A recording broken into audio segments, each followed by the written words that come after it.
Kembali di Sapa Indonesia Pagi Saudara, dan saat ini kita sudah terhubung dengan Bupati Cilacap Syamsul Aulia Rahman untuk mengetahui data terkini pasca longsor yang terjadi. Selamat pagi, Assalamualaikum Pak Syamsul. Selamat pagi. Pak Bupati, data per Sabtu pagi ini ada berapa korban yang sudah ditemukan Pak? Kemudian kondisinya seperti apa? Ya, terima kasih Mbak Okta.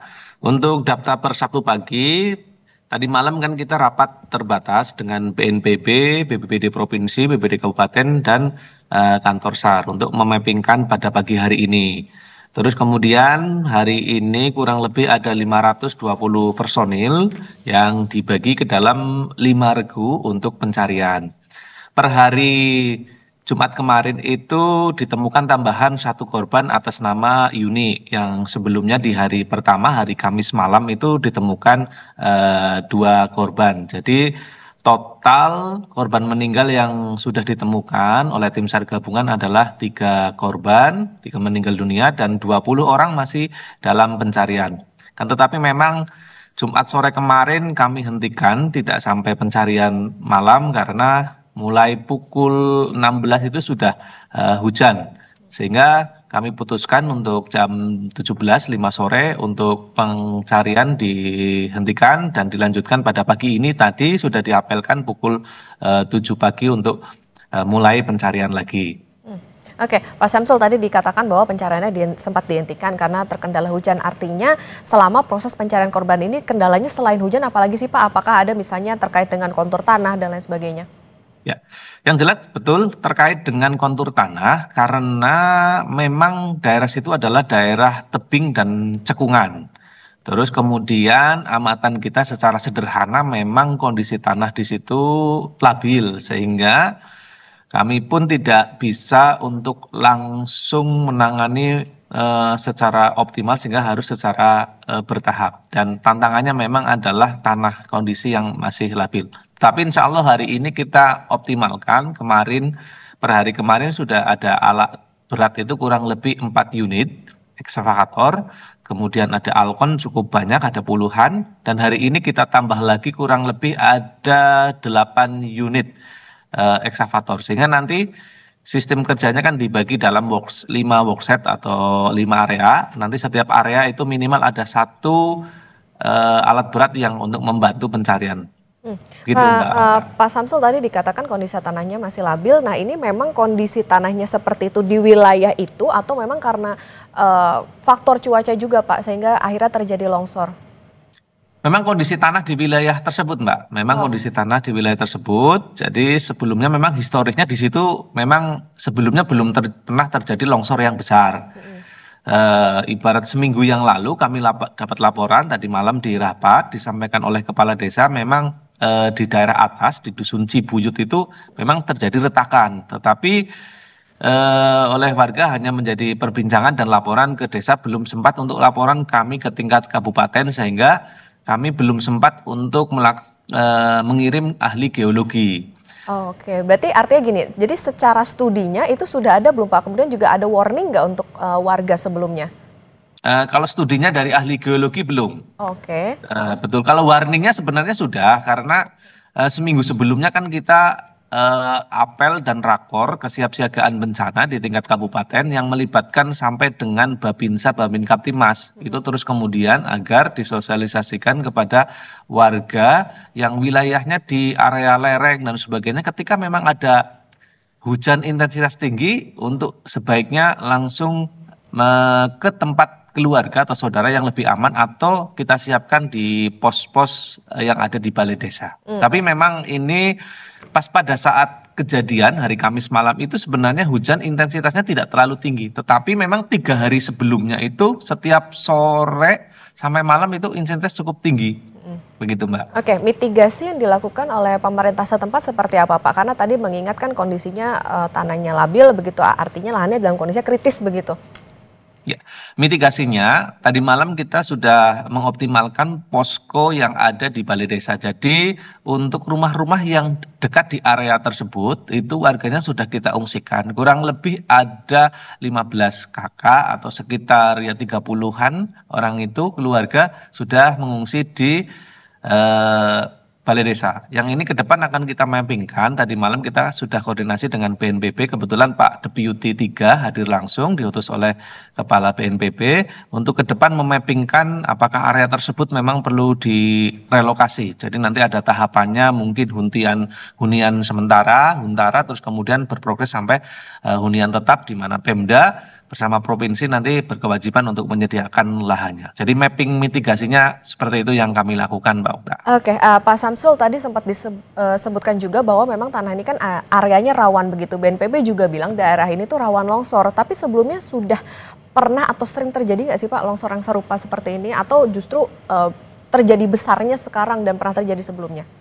Ya, kalau data dari tadi malam penjelasan kepala desa, kepala dusun itu memang belum pernah terjadi longsor besar. Justru hari Rabu kemarin, Mbak, sehari sebelum kejadian ini, kami datang ke desa sebelahnya, namanya Desa Bener di Kecamatan Majenang. Di situ juga terjadi longsor. Bahkan sudah kita mitigasi buat posko. Nah, kebetulan yang di Cibenying ini, yang di 2 dusun, Tarukahan dan Cibuyut ini, laporannya belum sampai ke kami. Sehingga kejadian yang di Cibenying ini memang jujur di luar kontrol kita, karena justru kita fokus ke desa sebelahnya, yaitu di Desa Bener, sehingga memang termasuk kita kaget, dan warga juga terutama yang di bawah di dusun Tarukahan ini sebenarnya posisinya itu jauh, Mbak. Kalau lihat jarak dari titik lokasi atas dengan ke bawah itu sampai 300 meter, termasuk warga yang di bawah yang di eh, korbannya cukup banyak meninggal ini karena tidak menyangka akan jadi longsorannya seperti likuifaksi ke gelombang ke bawah sampai dengan 300 meter kurang lebih, Mbak, panjangnya.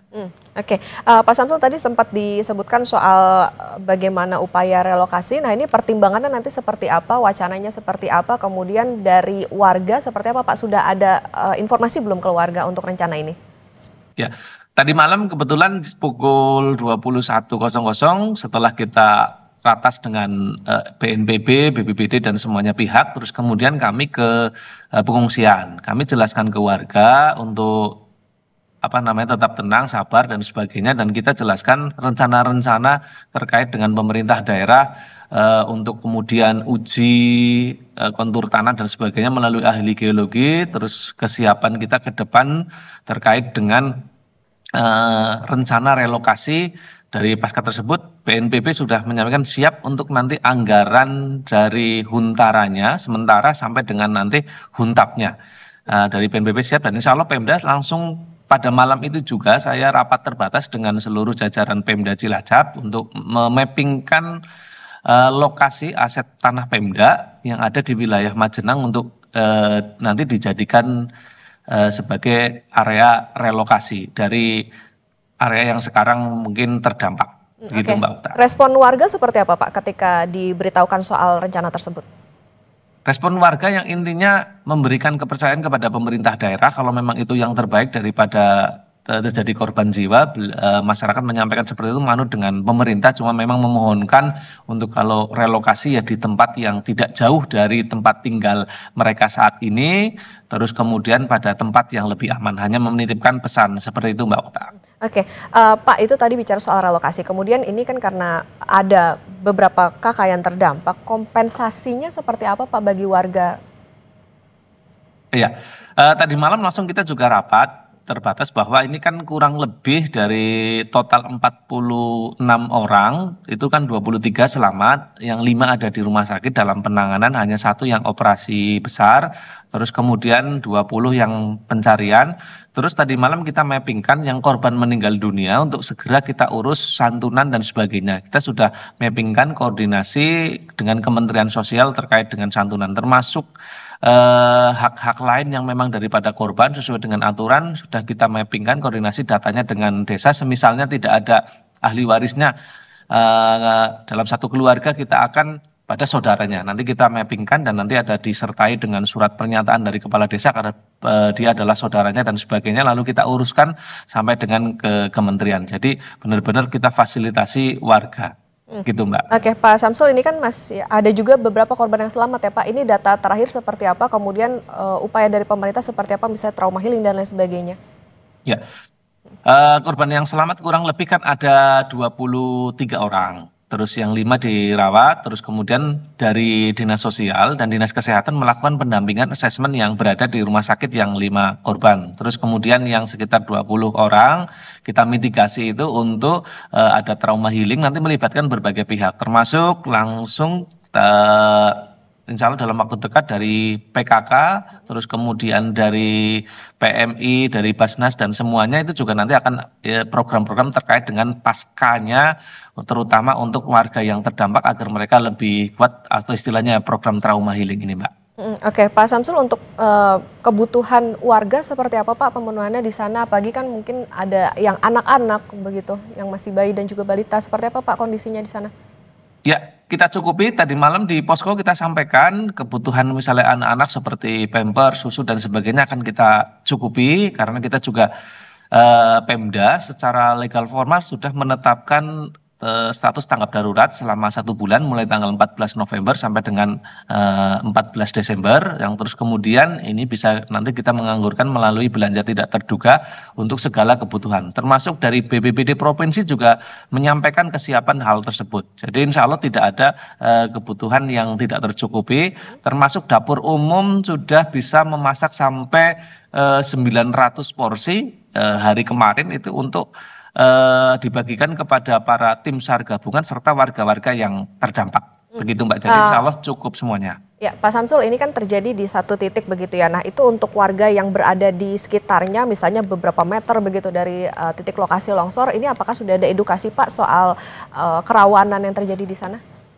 Sudah Mbak, jadi tadi malam langsung kita mitigasikan, jadi akan dibentuk yang perwakilan desa bersama tim kabupaten untuk bagaimana mengedukasi warga yang potensi di area terdekatnya untuk terus kemudian mau kita mitigasi ke relokasi ke sementara itu ke balai desa. Ya, dalam artian sosialisasi edukasi bahwa karena di sekitarnya itu sudah terjadi sehingga harapannya kalau situasi hujan mulai sore malam yang intensitas cukup tinggi itu untuk bergeser mengungsi dulu sementara ke balai desa. Jadi kita lakukan mitigasi terus dengan melibatkan seluruh komponen RT RW yang di area lokasi tersebut di 2 dusun tersebut. Begitu Mbak Okta. Oke, Pak Samsul, ada imbauankah Pak untuk warga terutama yang saat ini berada di lokasi yang potensi begitu terjadi kerawanan juga terkait dengan longsor di Majenang Cilacap ini?